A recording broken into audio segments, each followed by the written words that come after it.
Public screen रे देखि पारुथुबे भिडियोटी आ हे दृश्यटी हला दिल्ली रे जो जंतर मंतर प्रोटेस्ट चली से प्रोटेस्ट रो दृश्य आ हे दृश्य देखिकी मु खाली एति कथा कहिबी एही जो भड़ुआ जनक ए भड़ुआ घरे बोधे तार माँ एवं भौणी नाही सेथि पई सी एई भली गोटे झील सहित व्यवहार करुछि। भल करी वीडियो देख पब्लिक से झील तो साइड रे चली जाउथिला ए माँ आज्ञा जो लाठी धरिछि तार पछरे पुरिया पई चेष्टा करुथिला। एमिति करबा केते मात्रा ठीक सेई भौणी जायगार जदि तम झील थांता तम माँ थांता तमे एई भली व्यवहार करि थांतो। जो देश रे प्रधानमंत्री नारा दियंती बेटी बचाओ बेटी पढ़ाओ बेटी की सम्मान दियो आज सही देशर मंत्री कहवा अनुसार तांकर चाटुकार माने गोटे झील सहित एई भली व्यवहार करुछंती।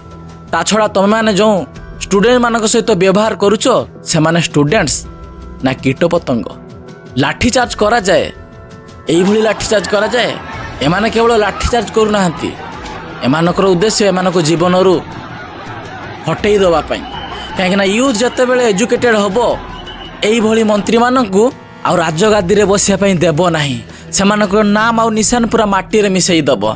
सेथि पई ए मंत्री माने कोन चाहुचंती जे हमर एजुकेशन सिस्टम टाको आमे पूरा खराब कर दबा। पाठ पढ़िले सिना यूथ माने आवाज उठेइबे एमिति आंदोलन करिवे एमिति प्रोटेस्ट करिवे पाठ न पढ़ी आम एजुकेशन सिस्टम को खराब कर देले केही भी किछि मुह खुली कहि पारिबो नाही। आ विशेष कर आजिकार बड़ बड़ न्यूज चैनल सब कुआडे गलो निजर मायर छाया तले बोधे तो माने पसिकी ए सब न्यूज देखुछ आ एई भली पुलिस ऑफिसर जतबे निजर घर को फेरुथिबे तांकर छुआ पिला कहथबे बापा तुमे कोन करिक आछछ नाही जो स्टूडेंट्स माने प्रोटेस्ट करथिले आमे तांको पछरे बाडी पुरै के आछछु। शांतिपूर्ण भाव में प्रोटेस्ट चलीथिला कोन पय आज भयंकर हैला कोन सतरे सरकार डरी जाईछि ककरू जनता पार्टी को नहले एई भली पशु पक्षी भली केमिति स्टूडेंट मानक सहित व्यवहार करा जाउछि। सरकार डरी गले जे एई भली प्रोटेस्ट जदि चली रहिबो ताले हुए तो आम गादी उपरे किछि इफेक्ट पड़ी पारे। आ गोटे कथा पब्लिक राहुल गांधी को मु विशेष करी मोर आइडियल मानेनी कि कांग्रेस वाला सहित मोर किछि भल पाइबा नाही किंतु आज मु कांग्रेस वाला को सपोर्ट करूछि।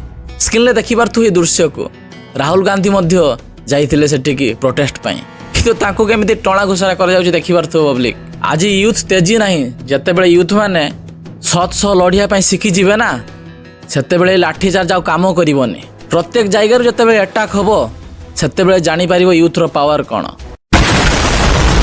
बस वीडियो माध्यम रे मु खाली एति कहिबी जो प्रोटेस्ट चली से प्रोटेस्ट को आ भयंकर न करी स्टूडेंट्स मानकर जो दाबी अच्छी एजुकेशन उपरे सरकार किसी कार्यानुष्ठान करंतु।